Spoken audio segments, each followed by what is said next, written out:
კოლეგებს ხდომა განახლებულია.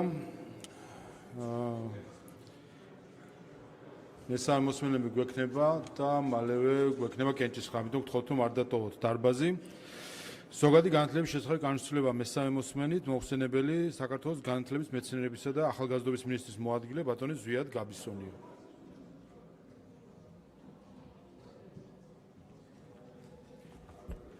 მადლობა.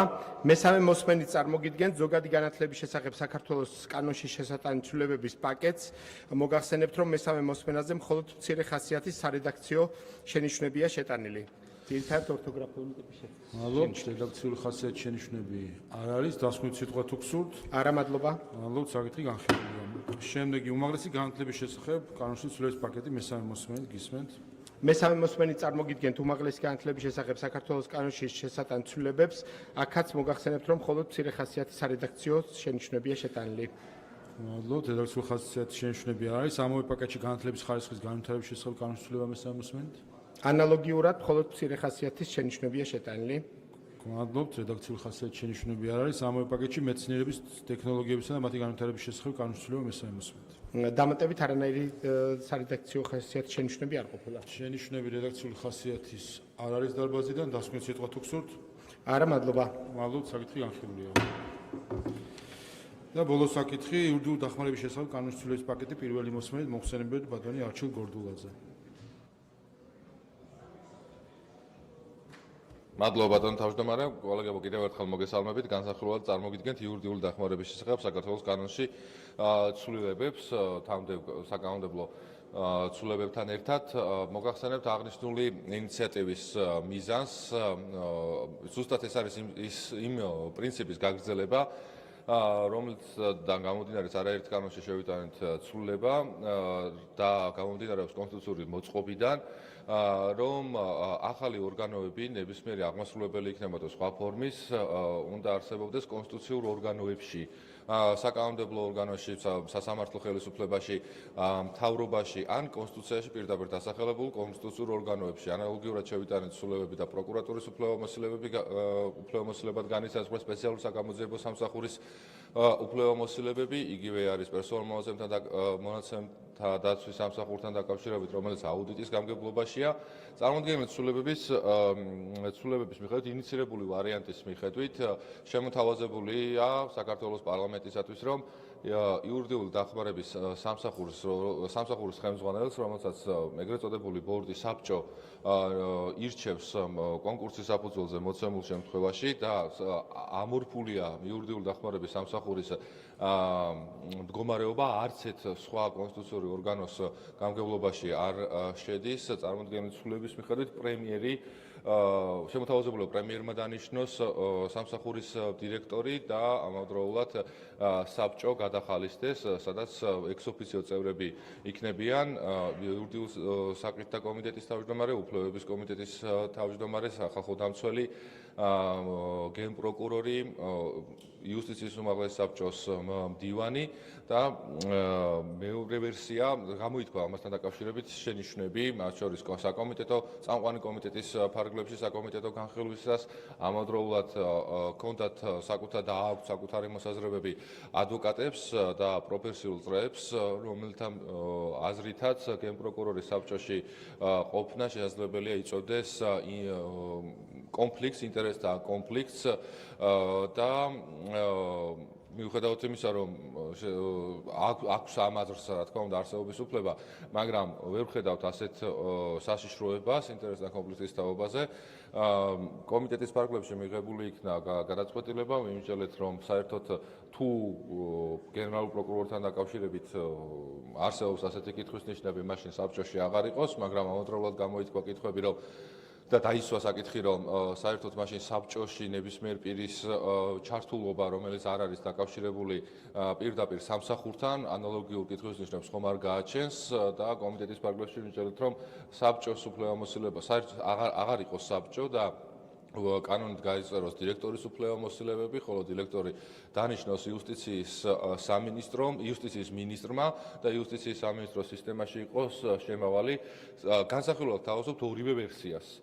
ერთი ვერსია, რომლის მიხედვითაც იუსტიციის მინისტრი დანიშნავს დირექტორს და საბჭოს უფლებამოსილებები აღარ იქნება, შეწყდება და შესაბამისად რაც საბჭოს უფლებამოსილებებია მთელ რიგ შემთხვევებში განსაზღვრავს იუსტიციის მინისტრი, ხოლო მეორე შემთხვევაში, რაც ინიციირებული ვერსია იყო, ეს არის, რომ პრემიერ-მინისტრმა დანიშნოს სამსახურის ხელმძღვანელი და საბჭოს უფლებამოსილებებიდან რაც არის, ეს ყველაფერი განახორციელოს საქართველოს პრემიერ-მინისტრმა. ამ ორ შემოთავაზებას გთავაზობთ, მზად ვარ, რომ თქვენს დასმულ კითხვებს უპასუხოთ, თქვენი შემოთავაზებები მოვისმინოთ და შემდეგ ბრძოლების შედეგად მივიდეთ იმ დასკვნამდე, რომელიც არის ყველაზე რელევანტური, მათ შორის ისიც, რომ ადვოკატთა ასოციაციის პოზიციაც გათვალისწინებული იყოს, ჩვენ გქონდა შეხვედრა ასოციაციის ხელმძღვანელთანაც, მათ შორის კომიტეტის მოსმენის დროსაც ასოციაციის წარმომადგენლებიც ესწრებოდნენ, აქვთ მათ შენიშვნა და მოსაზრება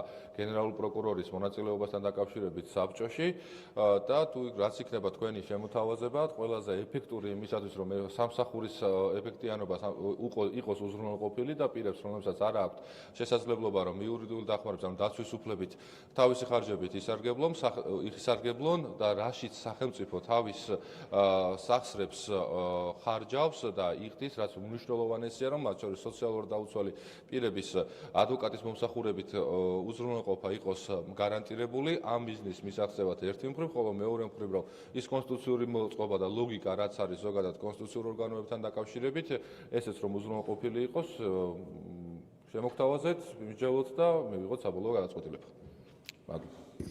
მადლობთ, კითხვები გურამ მაჭარაშვილი, თეა წულუკიანი. მადლობა, ბატონო არჩილ. პირველი კითხვა ჩემი იქნება ის, რომ კარგად ვიცით საზოგადოება მიცის, რომ ეს არის ძალიან მნიშვნელოვანი ცენტრი, იურიდიული დახმარების ცენტრი, სამსახური, სადაც ადამიანებს აქვთ იმის საშუალება, რომ დაუშვათ რადღირებული ადვოკატს ფული შეიძლება ვერ გადაუხადონ და ეს ცენტრი ეხმარება ადამიანებს. არის საკმაოდ მნიშვნელოვანი. ასევე მეორეს მხრივ არის თვითონ საადვოკატო სისტემა, ვიცით რომ არის ძალიან სენსიტიური და ასევე მნიშვნელოვანი დამოუკიდებლობის ხარისხი ადვოკატის განსაზღვრულია კონსტიტუციით და ასე შემდგომ. პირველი რომ აუხსნათ საზოგადოებას, საერთოდ რატომ ვეხებით ამ სისტემას, რატომ გვინდა რომ ზოგადად გადავიდეს ან პრემიერთან, ან იუსტიციის სამინისტროში. თქვენი ვერსია არის, რომ ან იუსტიციის მინისტრი ნიშნავდეს, ან პრემიერი. ამაზე შემოსაზრებას გეტყვით, მაგრამ მანამდე მინდა რომ პირველი კითხვა ეს იყოს, ზოგადად დამოუკიდებლობის ხარისხთან დაკავშირებით იყო პრობლემა თუ რასთან იყო პრობლემა, რომ შეგვაქვს ცვლილება რომ გადავიდეს თქვათ ან პრემიერთან და ან იუსტიციის მინისტრთან. და თუ ამ შემთხვევაში ისე იქნება რომ თქვათ ალტერნატივა მაინც ეს ორი დარჩება, რა თქმა უნდა ჩემი პოზიციაა რომ პრემიერის დანიშვნა ყველა შემთხვევაში ჯობია, იმიტომ რომ რაც მეტი იქნება ლეგიტიმაცია და ხარისხი ზოგადად ამ სამსახურის ხელმძღვანელის, რა თქმა უნდა უკეთესი იქნება ეს ნებისმიერ შემთხვევაში, მათ შორის იქ მომუშავე ადვოკატებისთვის. ვიმეორებ, თუ ეს ორი ალტერნატივა იქნება, ყველა შემთხვევაში პრემიერ-მინისტრი იქნება უპირატესი, ვინც უნდა დანიშნოს ამ სამსახურის ხელმძღვანელი. მადლობა. მადლობთ, თეა წულუკიანი, ალდა ყუდუშაური. მოგესალმებით, პირველ რიგში ბატონო არჩილ, დიდ მადლობას მოგახსენებთ, რომ ორი ვარიანტი შემოგთავაზეთ, იმიტომ რომ ასეთი მიდგომა ყოველთვის აჩენს დისკუსიის საშუალებას და ეს ყოველთვის არის ხოლმე საპარლამენტო, ანუ სალაპარაკო ორგანოში ძალიან მნიშვნელოვანი. მე ვუსმინე კომიტეტის ხდომას, პირველი ვერსიაც, რა თქმა უნდა, ნანახი მაქვს. და თავისუფლებას ვაძლევს სიტყვით გამოვიდა იმ მარტივი მიზეზის გამო, რომ თავის დროზე, როდესაც ეს ბიურო დამოუკიდებელ ინსტიტუციად ჩამოყალიბდა, ეს მაშინ ჩემი ხელმძღვანელობის დროს იუსტიციის სამინისტროს ინიციატივა იყო და ვთვლი, რომ ძალიან კარგი ინიციატივა იყო და იმ დროის მოთხოვნებს პასუხობდა. თუმცა დღეს გასაგებია ისიც, რომ სხვა რეალობაში ვარ, ისიც უნდა ვთქვა, რომ ჩემი იუსტიციის სამინისტროში მსახურობის პერიოდში იყო რაღაც პატარა პერიოდი, როდესაც ამ ბიუროს არ გაგიკვირდებათ და საქმიანობის ერთი ნაწილის ხელში ჩაგდება კონკრეტული დონორების ჯგუფმა მოისურვა და მაშინ მე ამას შევეწინააღმდეგე და დავიცავი ბიუროს დამოუკიდებლობა, ამიტომ მე ძალიან ბევრი რამ ძალიან კარგად ასე მგონია არ ჩამითვალოთ კადნიერებაში მესმის და ბევრი რამ კიდევ მახსოვს.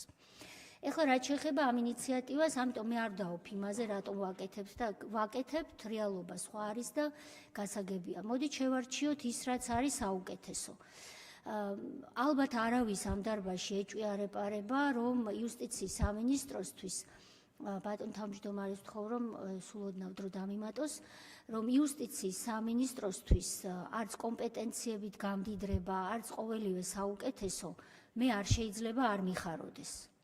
მაგრამ ამ შემთხვევაში მე მხარს დაუჭერდი პრემიერ-მინისტრთან ამ ბიუროს არსებობას, ინსტიტუციურად ეს უფრო სწორია, რომ არ გავიხსენოთ წარსული, არ არის სასიამოვნო წარსული და ამიტომ გულისხმობ ჩვენი ხელისუფლებაში მოსვლამდე პერიოდს, ამასაც რომ თავი დავანებოთ, სტრასბურგიდან არსებობს გარკვეული საქმეები, კომუნიცირებული მათ შორის, სადაც კითხვა იყო ხოლმე დასმული, რამდენად სწორია ეს ბიურო იყოს იქ, სადაც არის ასევე პენიტენციური სამსახური.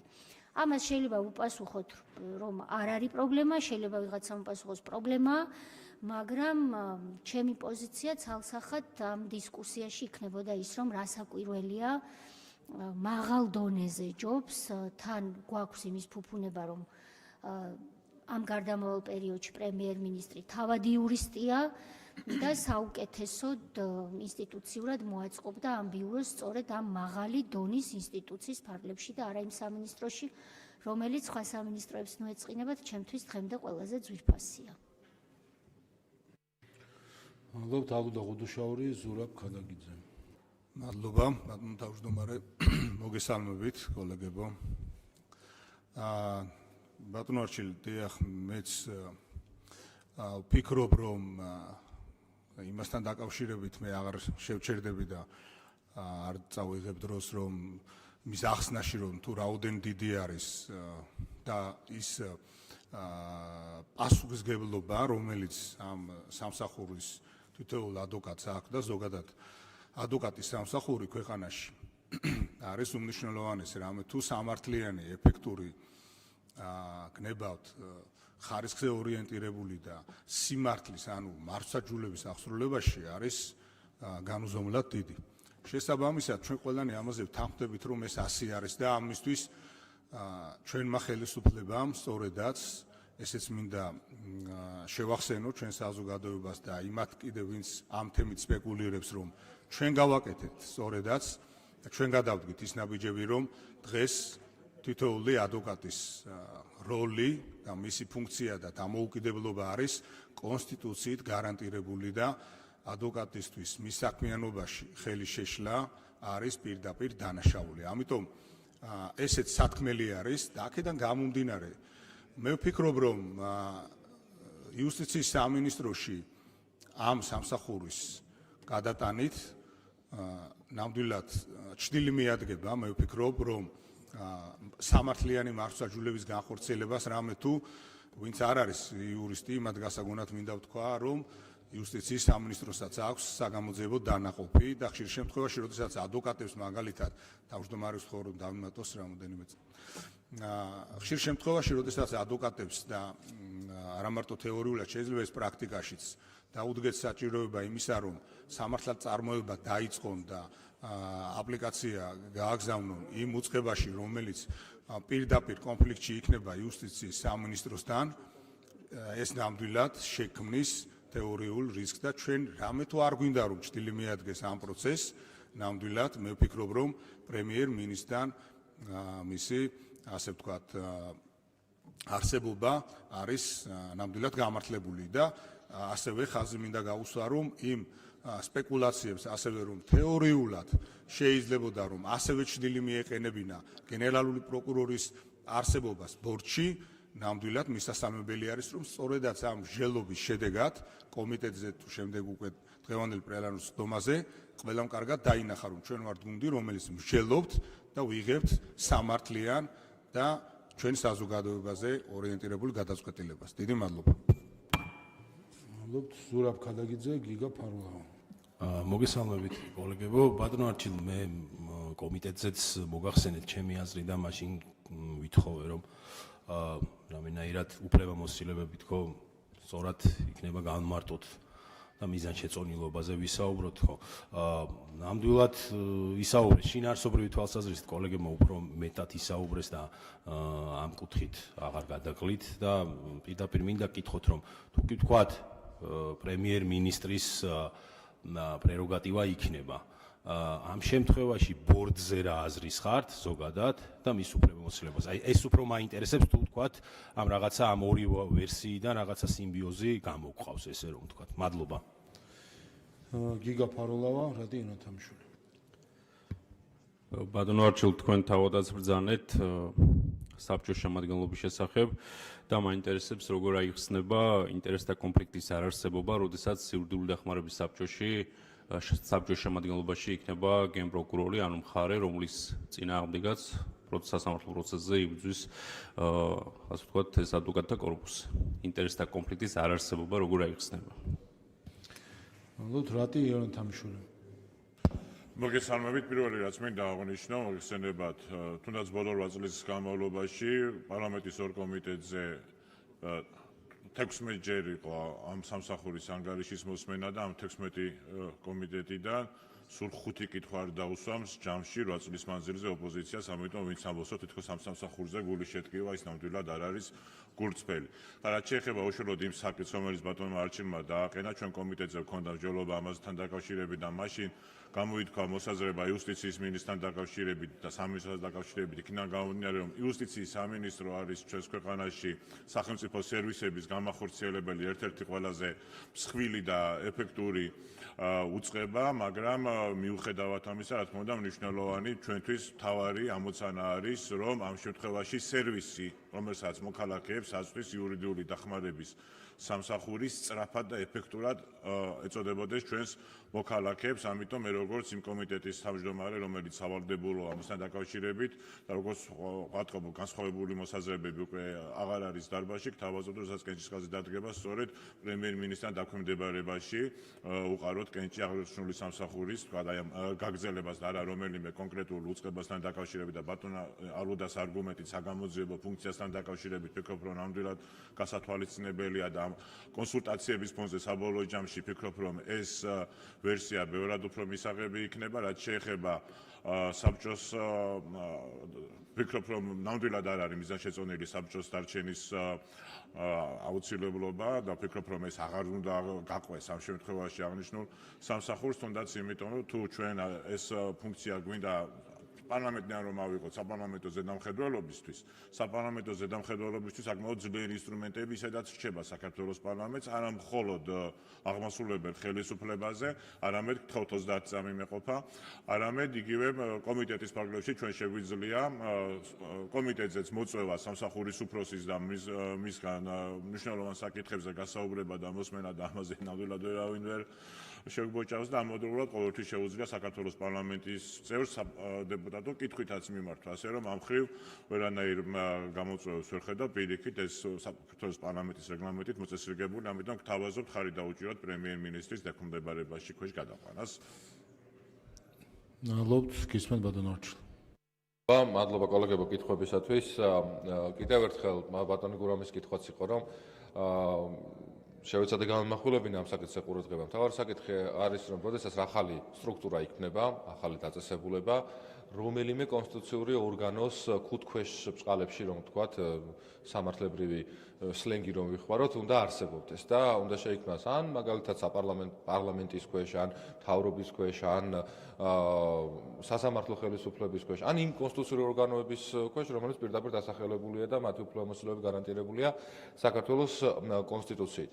ამავდროულად, რა თქმა უნდა, ბატონი რატისაც აბსოლუტურად ვიზიარებ, რომ ეს არის სერვისი, რომელსაც თავაზობს პასუხისმგებლიანი სახელმწიფო, ისევ და ისევ სახელმწიფო და ხელისუფლება, რომელიც კონსტიტუციას პატივს სცემს და პირდაპირ სოციალური სახელმწიფოს ერთ-ერთი შემადგენელი პრინციპია, ასევე სამართლიანი სასამართლოს და 31 მუხლით დაცული სიკეთის აუცილებელი ნაწილია, რომ პირს, რომელსაც არ აქვს შესაძლებლობა, რომ ადვოკატის მომსახურებით თავად ისარგებლოს, იმისათვის რომ განხორციელდეს სამართლიანი მართლმსაჯულება, სახელმწიფოს თავაზობს ზუსტად ადვოკატის სერვისს. ამავდროულად, როდესაც სახელმწიფო სერვისს თავაზობს, ამაში სახელმწიფო იხდის თანხებს და შეგახსენებთ, რომ იურიდიული დახმარების სამსახურის ბიუჯეტი მზარდია, სხვადასხვა წლების განმავლობაში ქართული ოცნების პერიოდში გაიზარდა მნიშვნელოვნად, მაგრამ კიდევ ბევრი არის, რა თქმა უნდა, საჭირო, რათა კიდევ უფრო მეტად ეფექტური გახდეს სამსახურის საქმიანობა და კიდევ უფრო მაღალი ხარისხით მიეწოდოს უთესშესაბამის პირებს საადვოკატო მომსახურება. ამავდროულად, რადგანაც ხარჯებთან არის აგრესიული საკითხი დაკავშირებული და სახელმწიფო ხარჯებს ეხება, მნიშვნელოვანია, რომ სამსახურს ხელმძღვანელობდეს ისეთი პირი, რომელიც სრულად აიღებს პასუხისმგებლობას ადმინისტრირებასთან დაკავშირებით, პროცედურულ საკითხებთან დაკავშირებით, ხარჯვის ეფექტურობასთან დაკავშირებით და რაც თავარია, ვის ლოგიკა, რომ აუცილებლად რომელიმე კონსტიტუციური ორგანოს შემადგენლობაში იყოს ეს პრინციპის, რომ გათვალისწინებული იყოს. აბსოლუტურად ვეთანხმები ქალბატონ თიას, მაშინ, როდესაც აღნიშნული გადაწყვეტილება იქნა მიღებული და იმ ფორმით ჩამოყალიბდა რა ფორმითაც ახლა არის ჩამოყალიბებული, სხვა მოცემულობა, სხვა დრო იყო, სხვა პირები ცდილობდნენ, რომ სამსახური თავიანთ პატრონაჟში და ხელში ჩაეგდოთ, მაგრამ ეხლა სხვა დროა შეგვიძლია რომ დიახ ჩვენმა დემოკრატიამ თავი ეფექტიანად დაიცვას და კონსტიტუციური ლოგიკა, სამართლებრივი ლოგიკა რაც არის აუცილებლად გატარებული იქნეს. რამდენიმე ბევრმა დასვა აღნიშნული საკითხი ინტერესთა კონფლიქტთან დაკავშირებით. ინიცირებულ ვერსიაში, რაც არის შემოთავაზებული გენერალური პროკურორის ბორდში ყოფნა, აქ ერთი პრინციპი იყო შემოთავაზებული, თუ ნახავთ, რომ ბორდის შემადგენლობაში არიან ის პირები, რომლებიც შესაძლებელია შემხებლობაში იყვნენ ზოგადად მართლმსაჯულების განხორციელებასთან ამა თუ იმ ფორმით.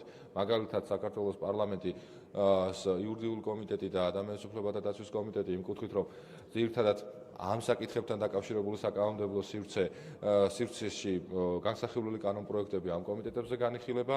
გენერალური პროკურორი იმ მარტივი ლოგიკით, რომ გენერალურ პროკურორს არ არის ეს ინკვიზიტორი, რა თქმა უნდა, ის არის ბრალდებელი, სახელმწიფო ბრალდებელი, მაგრამ ის კანონმდებლობით მას აქვს აუცილებლად ვალდებულება, რომ მოიპოვოს მტკიცებულებები, რომელიც არის ბრალდების მხარისთვის ასარგებლო, ან პირის დამნაშავეობას ამტკიცებს, ასევე პირის გამომართლებელი შესაბამისი მტკიცებულებების და გაუზიაროს აუცილებლად დაცვის მხარესაც. მაგრამ მესმის, რომ არის კონკრეტული კითხვები და ჩვენი მიზანიც არის, რომ არსებობდეს სამსახური, იურიდიული დახმარების სამსახური, რომლის მიმართაც არავითარი კითხვის ნიშანიც კი არ გაჩნდება მის მიუკერძოებლობასთან დაკავშირებით და რაც მთავარია, უშუალოდ ადვოკატის საქმიანობა არის ხელშეუვალი და ხელშეუხებელი. ამის გარანტია არის საქართველოს კონსტიტუცია 2017 წელს საკანონმდებლო ცვლილებების განხორციელების დროს, საკონსტიტუციო რეფორმის დროს ჩაიწერა ქართული ოცნების გუნდის ინიციატივით, პირველ რიგში საქართველოს პრემიერ-მინისტრის ინიციატივით,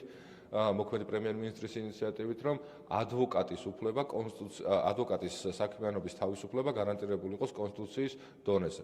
ამავდროულად პირი თუ ვინმე გაბედავს და გადაწყვეტს, რომ ჩაერიოს ამა თუ იმ ფორმით ადვოკატის მაგალითად სტრატეგიაში, ეს საერთოდ სისხლის სამართლის დანაშაულია და სისხლის სამართლის წესით ისჯება. შესაბამისად, ის თუ დირექტორს დანიშნავს, თქვათ, მინისტრი თუ პრემიერ-მინისტრი, ეს რა თქმა უნდა ვერანაირად ვერ მოახდენს გავლენას კონკრეტული ადვოკატის მიერ საკუთარი დაცვის სტრატეგიის განსაზღვრასთან დაკავშირებით. რაც შეეხება საგამოძიებო ფუნქციის ქონას იუსტიციას, დიახ, იუსტიციის სამინისტრო აღჭურვილია ამ უფლებამოსილებებით და კიდევ ისევ და იმ ლოგიკიდან გამომდინარე, რომ არ გვინდა რომ სამსახურს რაიმენაირად ჩრდილი მიადგეს არც ერთი კუთხით, მიუხედავად იმისა, რომ მოქმედი რედაქციის მიხედვითაც საბჭოში იუსტიციის მინისტრი ერთ პირს ნიშნავს შესაბამისად თავისი სისტემიდან და მაშინ თეორიულად შეიძლება ის კითხვაც გაჩნდეს, რომ მაშინ რატომ ნიშნავს და ხომ არ არის აქაც ინტერესთა კონფლიქტი. ყველანაირად რომ გამოვრიცხოთ, ნებისმიერი ინტერესთა კონფლიქტის თეორიული მინიმალური შანსიც კი გთავაზობთ, რომ ბორდის უფლებამოსილებები რაც არის აღარ იყოს კანონით გათვალისწინებული, დირექტორის უფლებამოსილებები კიდევ უფრო მეტად გაძლიერდეს, ხოლო გარკვეულ საკითხებთან დაკავშირებით რაც არის მაგალითად სტრატეგიების დამტკიცება, საშტატო ნუსხის დამტკიცება, დებულების დამტკიცება განსაზღვროს საქართველოს პრემიერ-მინისტრმა და ამავდროულად ანგარიშის დირექტორმა წარუდგინოს საქართველოს პრემიერ-მინისტრს როგორც მთავრობის მეთაურს და შემოთავაზება იქნება, რადგან ძირითადად ასეთი აზრი იყო გაჟღერებული, ვუყაროთ კენჭი იმ დათქმით, რომ პრემიერ-მინისტრმა დაანიშნოს სამსახურის ხელმძღვანელი, ბორდთან დაკავშირებული ჩანაწერები კანონში აღარ იყოს, ხოლო დირექტორის უფლებამოსილებები გაძლიერდეს, ხოლო ბორდის უფლებამოსილებები რაც იყოს, ეს უკვე გადავიდეს საქართველოს პრემიერ-მინისტრის უფლებამოსილებებში, შესაბამისი ფორმულირებები მეორე მოსმენის ფარგლებში იქნება წარმოდგენილი და ასე მივიღოთ გადაწყვეტილი. მადლობთ დაზუსტებები სოფიო ხორგუანი გიგო ფარულდა. ბატონო შალვა მე გამოსვლა მინდა შემდეგ სესიის სახელით, ფრაქციის სახელით ვაძრავად. კი ბატონო. გიგა ფარულდა თქვენ დაზუსტება? კი ბატონო, ჩავრთეთ. ის ხო ბატონო არჩილ კაფეო განმარტება ვერ მოვისმინეთ ინტერესთა კონფლიქტის არარსებობასთან დაკავშირებით, როდესაც გენპროკურორი იქნება ამ საბჭოში. მოდი ესე დავაზუსტებ ამ კითხვას სამართლიანი მართლმსაჯულების პრინციპის შეჯიბრობითობის პრინციპის დაცვას როგორ აპირებთ სასამართლოში, მაშინ როდესაც მხარე გენპროკურორი წარმოდგენილი იქნება ამ საბჭოში. რატი ენათამშვილი? უბრალოდ რეპლიკის სახით მინდა და ვიცი რომ ბატონო არჩილ თქვენც არ გაგიჭირდებათ პასუხის გაცემა, მაგრამ საზოგადოება რომ რეაქციას ყურადღება, რომ ორჯერ დაისვა კითხვა ერთ და იმ საკითხზე, რომელიც რეალურად უკვე რედაქციაში საერთოდ აღარ იქნება. აქედან გამომდინარე კიდევ ერთხელ ძალიან საინტერესო პრეცედენტთან უფრო მე მგონი პოლიტიკურ ანეკდოტთან გვაქვს საქმე. მადლობა. გისმენთ ბატონო არჩილ. მადლობა ბატონო რატი. ბატონო გიგა, მარტივი ამბავია. ორდღიანი არასპასუხის გაგებას გავს ძალიან, რომ ბორდი საერთოდ აღარ იყოს და შესაბამისად არავითარი კითხვის ნიშანი არ იქნება დასმული გენერალური პროკურორი, არ არსებობს საბჭო, არ არსებობს გენერალური პროკურორი ამ ბორდში შესაბამისად და არ არსებობს არავითარი ინტერესთა კონფლიქტის ნიშანწყარიც კი. მადლობთ. ამავე პაკეტში ადვოკატის შესახებ კანონისწულება პირველი მოსმენით. აღნიშნულ ბორდთან დაკავშირებული ცვლილებებია და შესაბამისად თუ ბორდი აღარ იქნება და აღარ იქნება ამაზე ვთანხმდებით, მაშინ არც ბორდის ფორმირებაში ადვოკატთა ასოციაცია აღარ იქნება მონაწილე. კი ბატონო, სახალხო დამცველის შესახებ კანონისწულება. სახალხო დამცველთან დაკავშირებითაც იგივე მოცემულობა. კითხვები არ არის. საერთო სასამართლოების შესახებ კანონისწულება. საერთო სასამართლოებთანაც ზუსტად იგივე ლოგიკით. კითხვები არ არის და ბოლო პარლამენტის რეგლამენტში ცვლილება. პარლამენტის რეგლამენტშიც ცვლილება არის, რომლის მიხედვითაც ანგარიშვალდებულება პირდაპირ ყოველწლიური წარმოდგენა ანგარიშის სამსახურის მიერ არ მოხდება. ანგარიშის წარუდგენ შესაბამისად როგორც თანხმდებით და ვჯერდებით, სამსახური წარუდგენს პრემიერ-მინისტრს, ხოლო საპარლამენტო ზედამხედველობის შესაბამისი პერკეტების გამოყენებით პარლამენტი კვლავ გააგრძელებს სამსახურზე ზედამხედველობას თავის ფუნქციებიდან გამომდინარე. და ეს ცვლილებებია ასახული განმარტებაში. მადლობთ. კითხვები დასრულდა ამით. ქალბატონო, თქვენ ტრიბუნიდან გსურთ ბატონ არჩილ შეგიძლიათ დაბრძანდეთ. კომიტეტის მხრიდან როგორც ხვდები, გამოსვლის სურვილები არ არიან. საპარლამენტო ოპოზიციიდან ქალბატონი სოფიო ხორგუანი გთხოვთ ტრიბუნასთან ფრაქციას საქართველოსთვის სახელით.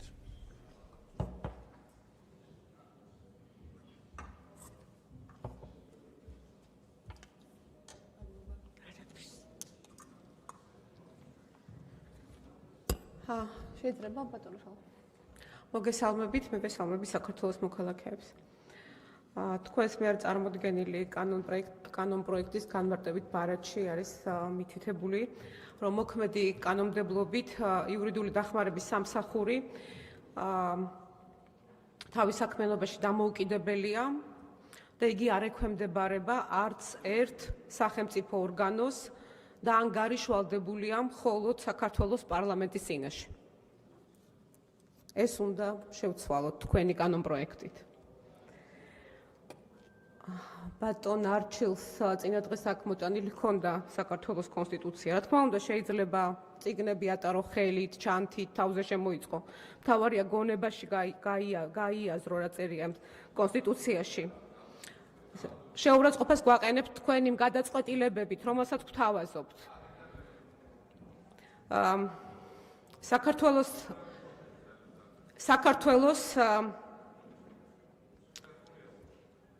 საქართველოს პარლამენტის წევრებს საქართველოს კონსტიტუცია გულით და გონებით უნდა გქონდეს გააზრებული. სანამ ჩვენ პოლიტიკურ შეფასებას გეტყვით, რამდენიმე სამართლებრივ შეფასებას შეგახსენებთ. გასაგებია, რომ ჩვენს კონსტიტუციაში წერია, რომ ჩვენ ვართ სამართლებრივი სახელმწიფო. ჩვენს კონსტიტუციაში ასევე წერია, რომ ხელისუფლება ხორციელდება ხელისუფლების დანაწილების პრინციპზე დაყრდნობით. ასევე ჩვენ ვიცით, რომ საქართველოს პარლამენტი არის ქვეყნის უმაღლესი წარმომადგენლობითი ორგანო. ჩვენ ვახორციელებთ, ჩვენ გავსაზღვრავთ ქვეყნის საშინაო და საგარეო პოლიტიკის ძირითად მიმართულებებს. ჩვენ ვუწევთ კონტროლს აღმასრულებელ ხელისუფლებაში, თითოეული ჩვენგანი. რაც შეეხება სასამართლოს ხელისუფლება დამოუკიდებელია. ესეც კონსტიტუციაშია. და ასევე კონსტიტუციაში გვიწერია, რომ სასამართლოს გადაწყვეტილებების, სასამართლოს აქტების შესრულება არის სავალდებულო. ამიტომ რამდენიმე განმარტებას წაგიკითხავთ უზენაესი სასამართლოს მიერ გაკეთებულს და როგორ განმარტა საკასაციო სასამართლომ. კანონშემოქმედებით საქმიანობაში კანონმდებელი შებოჭილია კონსტიტუციის ღირებულებითი სტანდარტით, სამართლის ნორმის შექმნისას იგი ითვალისწინებს ამა თუ იმ ურთიერთობისთვის დამახასიათებელ თავისებურებას, სამართლის ნორმის ადრესატების დიფერენცირებისას, კრიტერიუმის განსაზღვრა უნდა მოხდეს ღირებულებითი შეფასების გზით, რა დროსაც გათვალისწინებული უნდა იქნეს ის მიზანი, რომლის მიღწევასაც ესწრაფვის.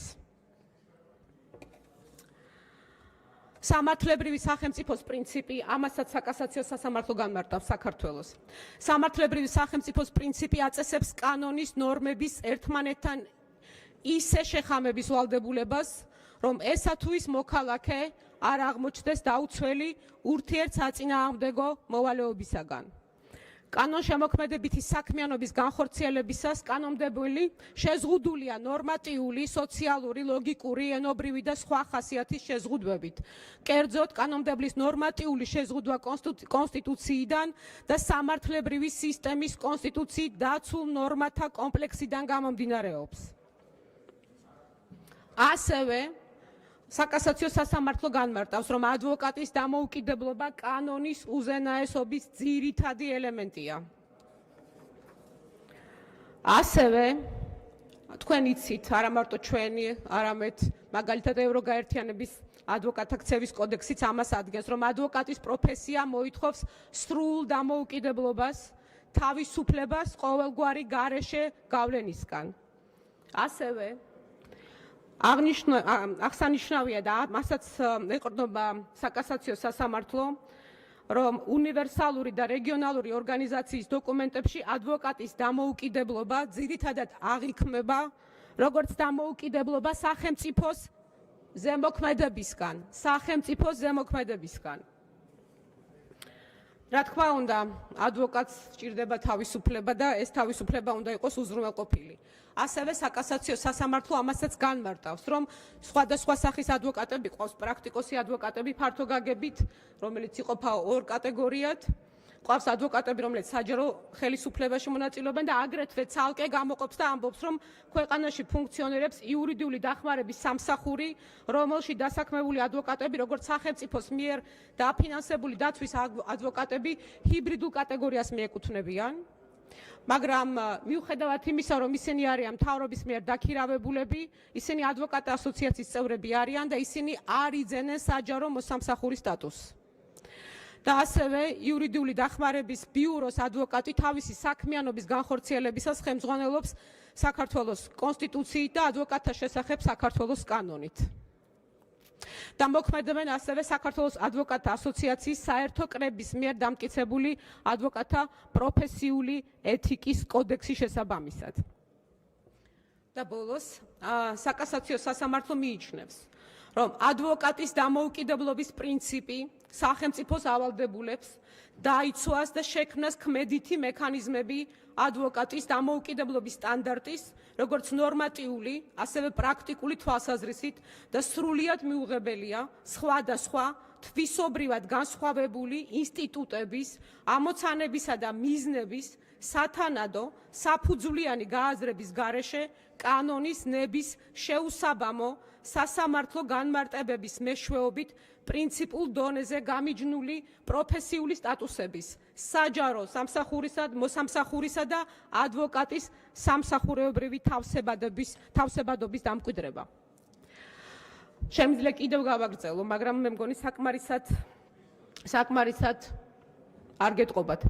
ეხლა გადავალ პოლიტიკურ შეფასებაზე და გეტყვით, რატომ არის ჩვენთვის მიუღებელი, ჩვენ დღეს პირველი მოსმენით გვაქვს ეს კანონი და პრინციპებზე ვსაუბრობ და შესაბამისად იმ პრინციპებს ვახსენებ, რომლის დარღვევას ვუყურებთ პირდაპირ. ჩვენ მოგეხსენებათ, რომ გვაქვს ყველაზე მნიშვნელოვანი, რაც გვაქვს, ეს არის წონასწორობის, დანაწილების პრინციპი ძალაუფლების, ხელისუფლების შტოებს შორის. დიახ, ჩვენ გვაქვს ორი პოლიტიკური შტო, პარლამენტი და აღმასრულებელი და გვაქვს აპოლიტიკური, სრულიად აპოლიტიკური მართლმსაჯულების სისტემის განმახორციელებელი სასამართლო ხელისუფლება. და ადვოკატებიც და პროკურატურაც ამ სასამართლო ხელისუფლების ნაწილია, როგორც საპროცესო მონაწილე. პროკურორი არ არის აღმასრულებელი ხელისუფლების ნაწილი. დიახ, იყო ესეთი რამე და შეიცვალა, ითქვა, როდესაც იუსტიციის მინისტრი იყო ხელმძღვანელი პროკურორის. დღეს სასამართლო სისტემის საპროცესო მონაწილეა, სასამართლო ხელისუფლების საპროცესო მონაწილეა. დიახ, მართლმსაჯულებას მხოლოდ სასამართლო ახორციელებს, მაგრამ სასამართლო ხელისუფლების საპროცესო მონაწილეა ადვოკატიც და პროკურორიც. სასამართლო ხელისუფლება უნდა იყოს დამოუკიდებელი და მას აყალიბებს პარლამენტი. დიახ, პარლამენტი როგორც ხელისუფლების წყარო, რომლის ძალაუფლების წყარო არის ხალხი. ეხლა მე მინდა თქვენ გითხრათ, რომ თქვენ თავარი სამი პრინციპი, რასაც არღვევთ, არის ის, რომ პირველი, მახსოვს რამდენიმე იყო აქ გადაწყვეტილება, რომელიც უფლებრივად მოქალაქეების მდგომარეობას აუარესებდა.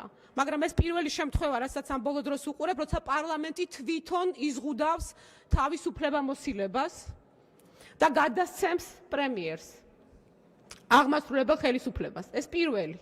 მეორე, პრაქტიკულად ხდება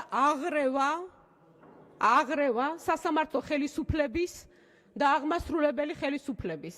მას შემდეგ, რაც სწორედ ეს იურიდიული დახმარების სამსახური გადაეცემა ესე ვთქვათ, დაქვემდებარებაში, იმიტომ რომ დაქვემდებარებას გულისხმობს ის მთელი ვალდებულებები, რომელიც მას უჩნდება პრემიერის წინაშე. თქვენ ორი უკვე ფორმალურადაც ორი დამოუკიდებელი ხელისუფლების აღრევას აკეთებთ ამ კანონით. აკანონებთ ამ კანონით, დიახ, აღმასრულებელის და სასამართლო ხელისუფლების. და მესამ, დიახ, არა, პროკურატურა არ არის, ეს უნდა იცოდეთ, აქ სასაცილო არ არის, დიახ, ეს გეტყობათ, რომ გეცინებათ.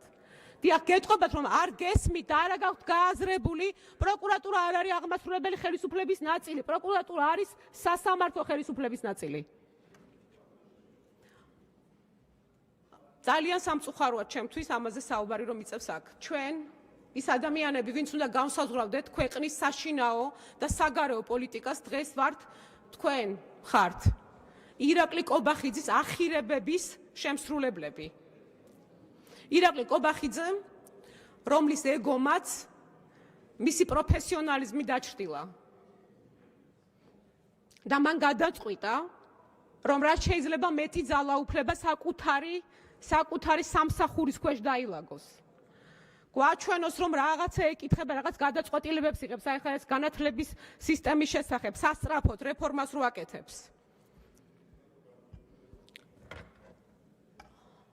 თქვენ გაგიჭირდათ, მაგრამ მოგიწიათ იმის აღიარება, რომ ქვეყანაში კორუფცია იყო. მოგიწიათ ამის აღიარება.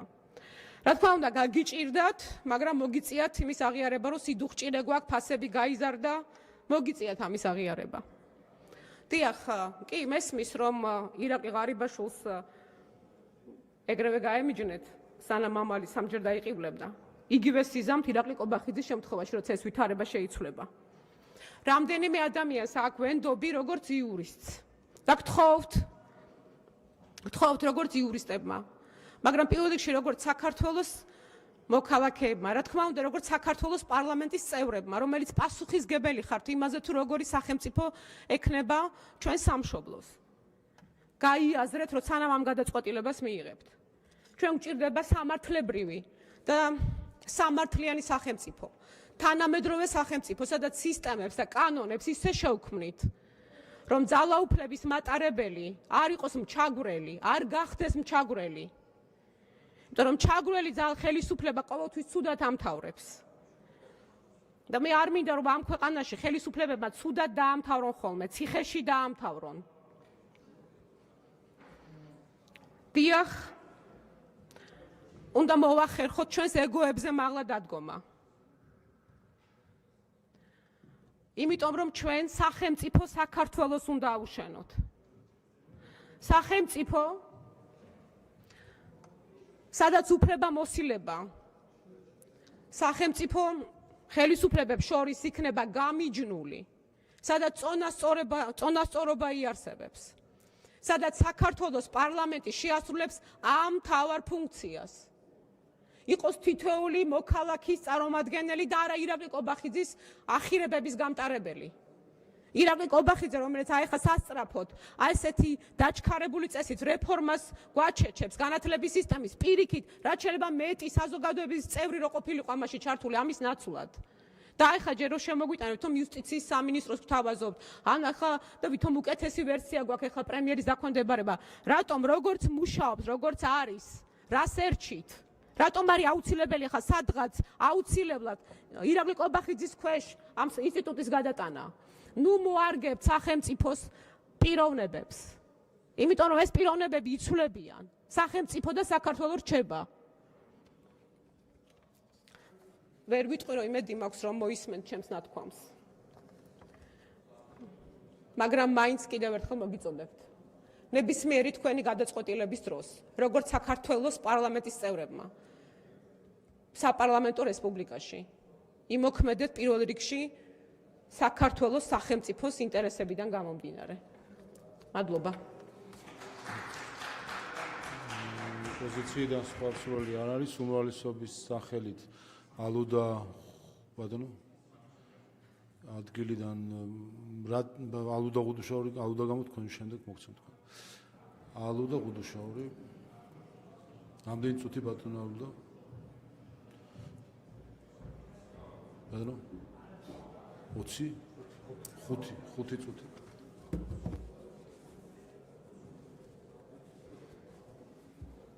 ხუთი წუთი ჩართეთ 5 აფეთ. მოგესალმებით კოლეგებო. მე მინდა გამოვეხმაურო ნამდვილად ვერ დავტოვებ უპასუხოთ იმ მნიშვნელოვან საკითხს, რომელიც საკითხზე ჩემ და სამწუხაროდ ამ პოლიტიკურ ასე ვთქვათ სპეკულაციებს, რომელიც ამ დარბაზში ჩვენ მოვისმინეთ, საკითხი, რომელიც ეხება ჩვენი საზოგადოების გასაგონად მინდა ვთქვა პირველ რიგში ჩვენი მოქალაქეების საყურადღებოდ, საკითხი, რომელიც ეხება იურიდიულ სამსახურს, რომელიც არის ძალიან მნიშვნელოვანი თავისი არსით, თავისი ფუნქციით და სწორედაც სამართლიანი, სწრაფი და ეფექტური მართლმსაჯულების განსაზღვრაში აქვს გრანდიოზულად დიდი როლი. ამიტომ ჩვენი საზოგადოებისვე ინტერესებიდან გამომდინარე, ჩვენ დავიწყეთ მსჯელობა იმასთან დაკავშირებით, თუ როგორ კიდევ უფრო მეტად მოქნილი და სწორედაც იმ საჭიროებებზე ფოკუსირებული ყოფილიყო ეს სამსახური, ვისთვისაც ეს შეიძლება რომ თეორიულად გახდეს საჭირო. ამიტომ ჩვენ ვიმსჯელეთ, ბუნებრივია და როდესაც ვსაუბრობთ მსჯელობაზე, ხაზი მინდა გავუსვა აი ამ სიტყვას, მსჯელობა ეს არის დემოკრატიის განუხრელი დაცვა. ჩვენ არ ვართ ის ხელისუფლება, რომელიც მსჯელობის თუ დისკუსიის გარეშე, აი ეს სადღაცას კარის ჩაკეტვის მიღმა იღებს გადაწყვეტილებას. და ამიტომ ეს შემთხვევით არ მიხსენებია. ჩვენ როდესაც როგორც ადამიანის უფლებათა დაცვის კომიტეტზე, ასევე იურიდიულ საკითხთა კომიტეტზე ქონდა მსჯელობა, მე მგონი არავის არ დაუშლია იმისა, რომ ყოფილიყვნენ ჩემიდან ხელმარჯვნივ წარმოადგენლები, ის ადამიანები, ვინც წარმოადგენენ გახარიას გუნდს და ამ შემთხვევაში ქალბატონ ხორგოვანს მინდა უთხრა, რომ გულდასაწყვეტი არის ქალბატონო სოფიო, რომ თქვენ ადამიანის უფლებათა დაცვის კომიტეტის წევრი ხართ.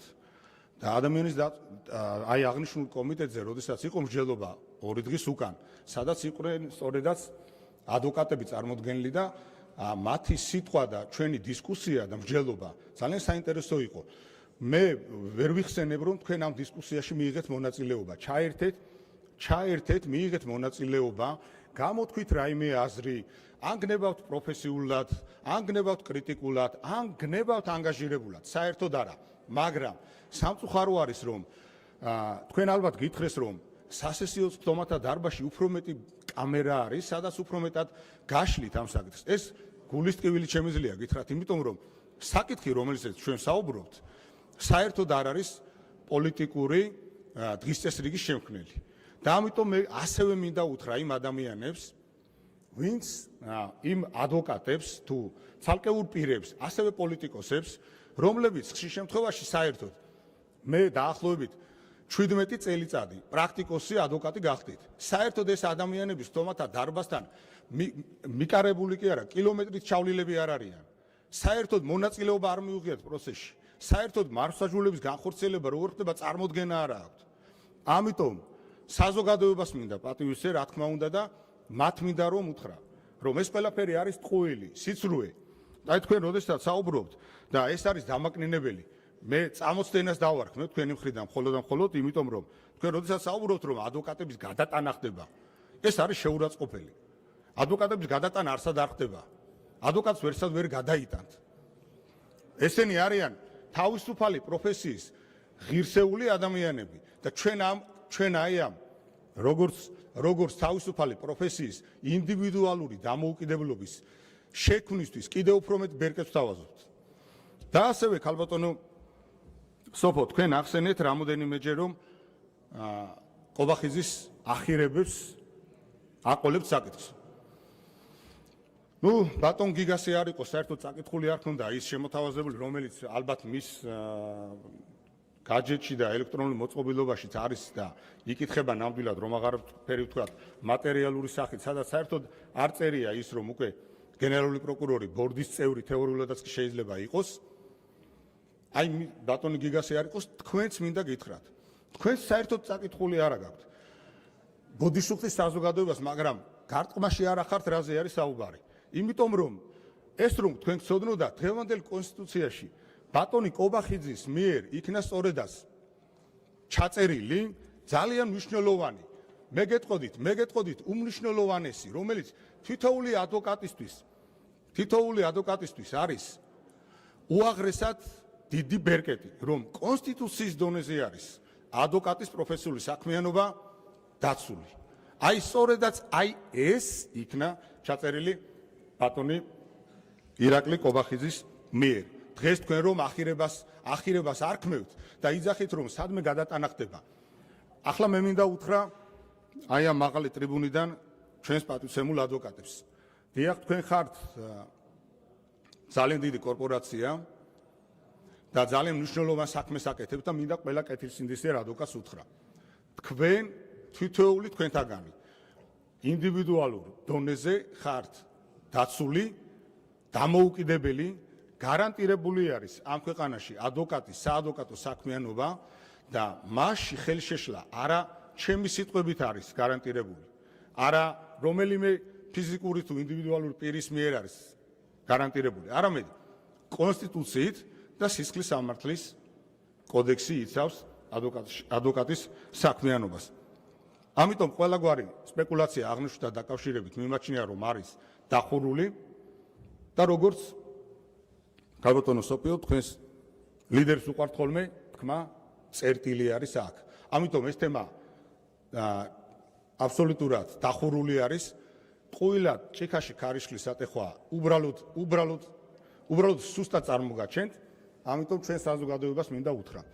დიახ, თქვენ ხართ გარანტირებული, კვალიფიციური, დამოუკიდებელი და რაც ყველაზე მთავარი არის, დაცული, ინსტიტუციურად დაცული ადვოკატების მიერ. საადვოკატო საქმიანობა ამ ქვეყანაში არის და იქნება ჩვენი ხელისუფლების დროს დაცული. შესაბამისად, ყოველგვარი სპეკულაცია აღნიშნულთან დაკავშირებით არის დახურული და ამ თემას უნდა დაესვას წერტილი. დიდი მადლობა. რატი იონათამიშვილი 3 წუთი. იქნებ ვინმე მაუხსნას ქალბატონ სოფიოს, რომ სახელმწიფოს პოზიტიური ვალდებულება არის, როცა მოქალაქეს სოციალური საჭიროების თუ სხვა საჭიროების საფუძველზე არ აქვს იმის შესაძლებლობა, რომ თვითონ აიყვანოს ადვოკატი, სახელმწიფო არის ვარდებული და ეს პირველ რიგში არის აღმასრულებელი ხელისუფლების ვარდებულება, რომ ადვოკატის სერვისის გარეშე არ დარჩეს ესეთი მოქალაქე. და ამ შემთხვევაში ადვოკატს არც ერთ ქვეყანაში არ ნიშნავს მოსამართლე.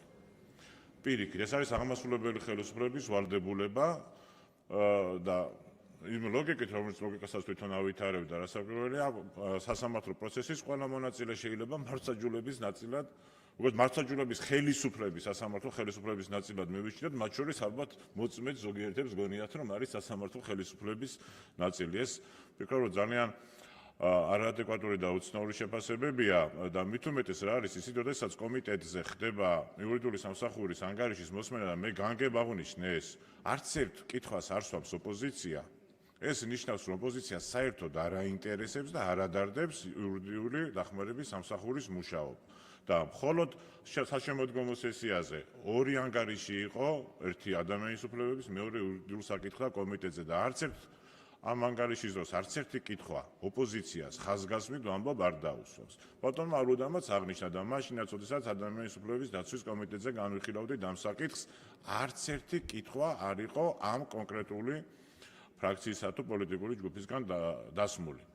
თუ ქალბატონი სოფიო არ ესწრებოდა, ადგილმონაცვლე ესწრებოდა კომიტეტის თვალს და მაშინ მას შეეძლო საერთო პოზიცია დაეფიქსირებინა, მაგრამ კიდევ ერთხელ აქედანაც ჩანს არაგურწფელი დამოკიდებულება ამ პროცესების მიმართ. სინამდვილეში ცხადია ეს ყველაფერი არ აინტერესებს, თორე არც ამ შემთხვევაში არ მიაყენებდა შეურაცხყოფას ადვოკატებს ქალბატონ სოფიო, როგორც საბოლოო ჯამში აღმოჩნდა, რომ მათ უწოდა ფაქტობრივად, რომ სხვაზე დამოკიდებული ადამიანები, ხო, იმიტომ რომ თურმე აქვს მნიშვნელობა ვინ იქნება სამსახურის ხელმძღვანელი, ვის დაქვემდებარებაში იქნება და ეს მისი ლოგიკით პირდაპირ ადვოკატების დამოუკიდებლობას თუ დამოკიდებულებას განაპირობებს, რაც აბსურდია.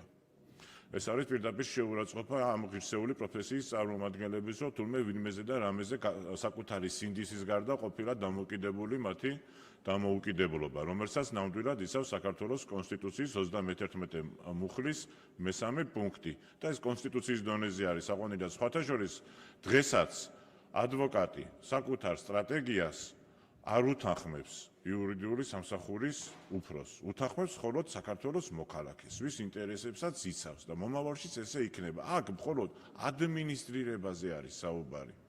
თორე ადვოკატი აქამდეც დამოუკიდებელი იყო და მერეც დამოუკიდებელი იქნება, რა თქმა უნდა, იმიტომ რომ ეს ჩვენ საქართველოს კონსტიტუციაში სწორედაც რომ ბატონი ირაკლი კობახიძის ინიციატივით ჩავწერეთ და ამ კონსტიტუციის ავტორების ხედვით ამ დარბაზში, მაგრამ თქვენ კონსტიტუციაზე ლაპარაკის უფლება არ გაქვთ, იმიტომ რომ თქვენ ხართ ის პარტია, რომელმაც თუნდაც 2024 წლის არჩევნებზე პირდაპირ შეურაცხყოფა მიაყენა საქართველოს კონსტიტუციას და სანამ საქართველოს კონსტიტუციას ახსენებთ, ბოდიში მოიხადეთ იმ შეურაცხყოფისთვის, რომელიც საქართველოს კონსტიტუციის წინაშე გაქვთ მიყენებული.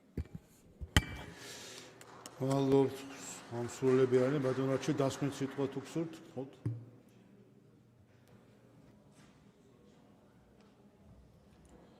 მადლობა ბატონო თავმჯდომარე. მართალია სწორია შენიშვნა, ვითვალისწინებ, რომ დღესაც უნდა მომეტანა საქართველოს კონსტიტუცია და ის კონსტიტუცია, რომელიც როდესაც თქვენ საქართველოს პარლამენტში რომ შემოვურძანდით და ჩანთა გადმოგცეს, იმ ჩანთაში საქართველოს კონსტიტუციაც იყო, საქართველოს პარლამენტის რეგლამენტიც იყო და ერთხელ გადაგეშალათ, კარგი იქნებოდა. და რატომ? იმიტომ რომ როდესაც ადამიანი ამბობს, რომ თურმე პროკურატურა არის სასამართლოს ხელისუფლების ნაწილი, კი, ხომ დასტურებთ რომ ასეა. კიდევ ერთხელ დაადასტურეთ და ერთ გეტყვით, რომ 20 წელია უკვე აღარ არის ქალბატონო სოფო საქართველოს პროკურატურა სასამართლო ხელისუფლების დაწესებულება. ეს ეწერა 1995 წლის კონსტიტუციაში და დღეს აღარ წერია და დღევანდელი კონსტიტუცია რო გადაშალოთ და წაიკითხოთ 65 მუხლი გირჩევდით. თან ბევრი ზებნაც არ დაგჭირდებათ, პირველივე პუნქტი შეგიძლიათ წაიკითხოთ, სადაც წერია, რომ საქართველოს პროკურატურა არის დამოუკიდებელი და ემორჩილება მხოლოდ და მხოლოდ საქართველოს კონსტიტუციას და კანონს და წერტილი დამთავრდა.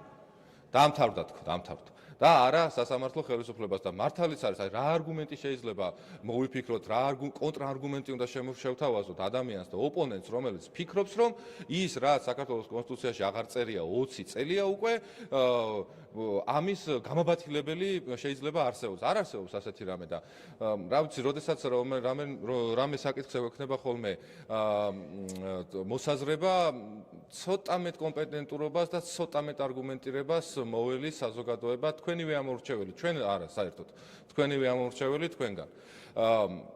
ამ ხნის განმავლობაში 15 წუთი ისაუბრეთ და 5 წუთი აბსოლუტური სიმართლე ისაუბრეთ. და ეს 5 წუთი აბსოლუტური სიმართლე იმიტომ ისაუბრეთ, რომ წაიკითხეთ ისევ და ისევ დამოუკიდებელი სასამართლოს, საკასაციო სასამართლოს გადაწყვეტილება წაიკითხეთ, რომელიც რა თქმა უნდა იგივე არის, რასაც ჩვენ საუბრობთ, იგივე არის, რაც ლიტერატურაში დოქტრინალურ დონეზე გათვალისწინებულია, რომ საქართველოს პარლამენტი შებოჭრილია საქართველოს კონსტიტუციით. და არაკონსტიტუციური კანონმდებლობა არ უნდა მივიღოთ აბსოლუტურად გეთანხმებით. დანარჩენი აბსოლუტური უსაფუძვლობა, საკითხთან შემხევლობაში რომ არ იყო, ისინიც ისაუბრეთ, რა შუაში არის იურიდიული დახმარების სამსახური და კონკრეტული სახელი დაგვარები ან საქმეები, ან საერთოდ განათლების რეფორმა ხო მით უმეტეს არ ვიცი.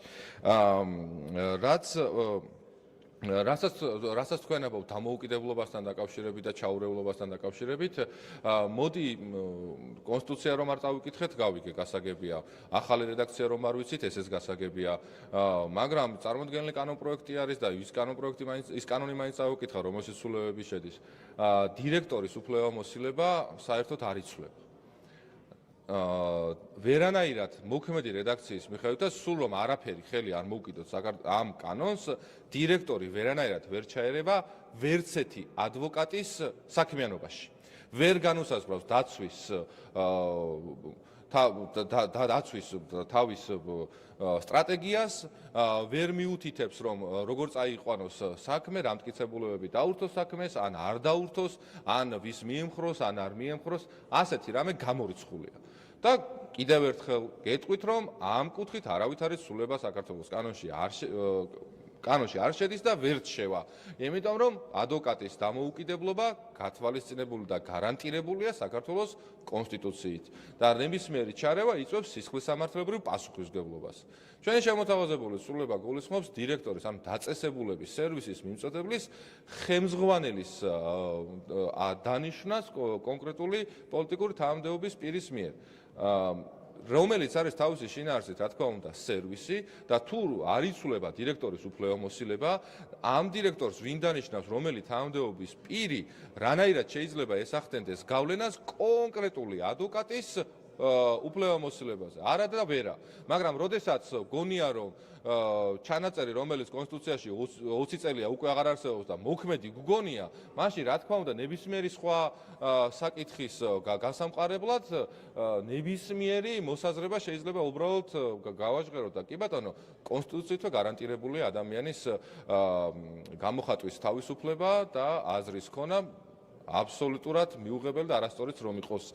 რაც შეეხება ჩვენს წარმოდგენილ სრულებს, როგორც მოგახსენეთ, აქ საუბარია, რომ მნიშვნელოვანია, რომ გარანტირებული იყოს ნებისმიერი პირისათვის, ვისაც ამის საჭიროება აქვს ადვოკატზე ცნობის შესაძლებლობა, ამისთვის არსებობდა შესაბამისი სახსრები, ხოლო სახსრებზე და დახარჯულ თანხებზე ეფექტიანად ხარჯვაზე არსებობდეს პასუხისმგებელი პირი, რომელიც იქნება აღმასრულებელი ხელისუფლების ლიდერის მთავრობის მეთაურის მიერ დანიშნული. ისევ და ისევ, იმიტომ რომ ხარჯების ეფექტიანობა იყოს უზრუნველყოფილი და ამავდროულად სერვისის გაწევა იყოს მაქსიმალურად გარანტირებული. მადლობა და კიდევ ერთხელ მოგიწოდებთ ხარდაჭერისთვის.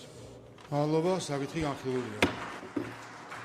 კოლეგებო, გთხოვთ შემოგბრძანეთ ყველა დარბაზში, გვექნება კენჭისყრა.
ცნობა განახლებულია, კოლეგებო, გთხოვთ შემოხვიდეთ დარბაზში, დაიკავოთ ადგილები. მოემზადოთ რეგისტრაციისთვის.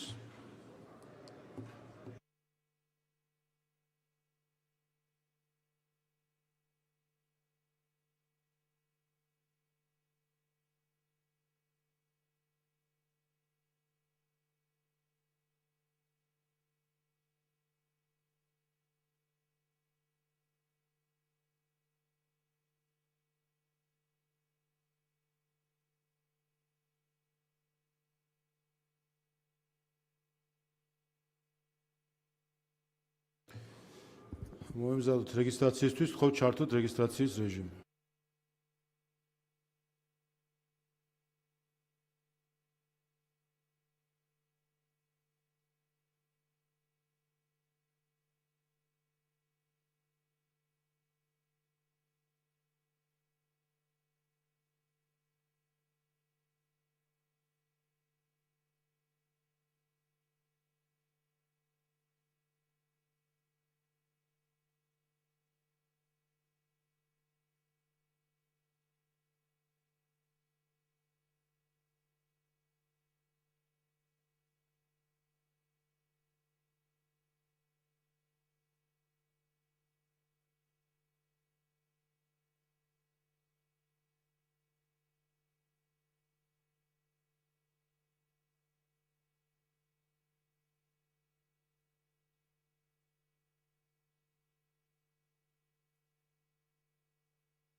რეგისტრაცია გაიაფორმეს 98 წელს, კორუმი არის, გადავდივართ კენჭის ხაზზე. ზოგადი განათლების შესახებ განსაცვლელობა მესამე მოსმენი, გთხოვთ ჩართოთ კენჭისყრის რეჟიმი.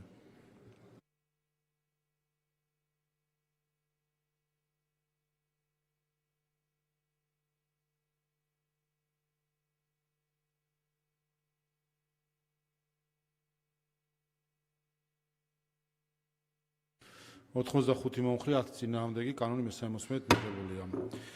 შემდეგი უმაღლესი განათლების შესახებ განსაცვლელობა მესამე მოსმენი, გთხოვთ ჩართოთ კენჭისყრის რეჟიმი.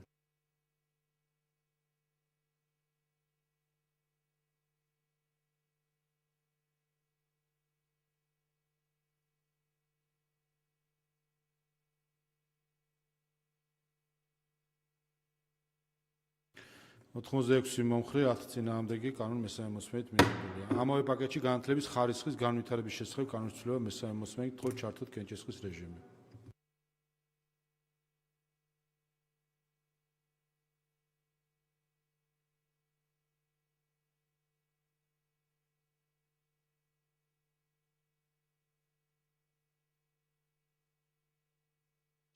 ოთხმოცდაექვსი მომხრე 9 წინააღმდეგი კანონი მესამე მოსმენით მიღებულია. ამავე პაკეტში მეცნიერების ტექნოლოგიებისა და მათი განვითარების შესახებ განსაცვლელობა მესამე მოსმენით, გთხოვთ ჩართოთ კენჭისყრის რეჟიმი.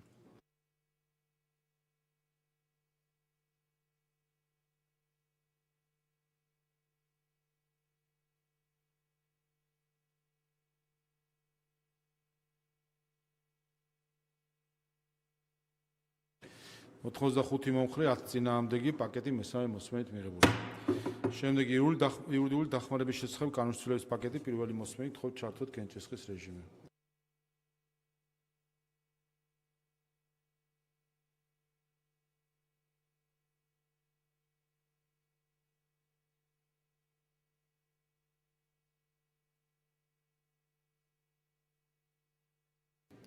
ოთხმოცდაოთხი მომხრე 10 წინააღმდეგი, ამავე პაკეტში შემოვალი ორგანული კანონის პროექტები და პარლამენტის რეგლამენტი, გთხოვთ ჩართოთ კენჭისყრის რეჟიმი.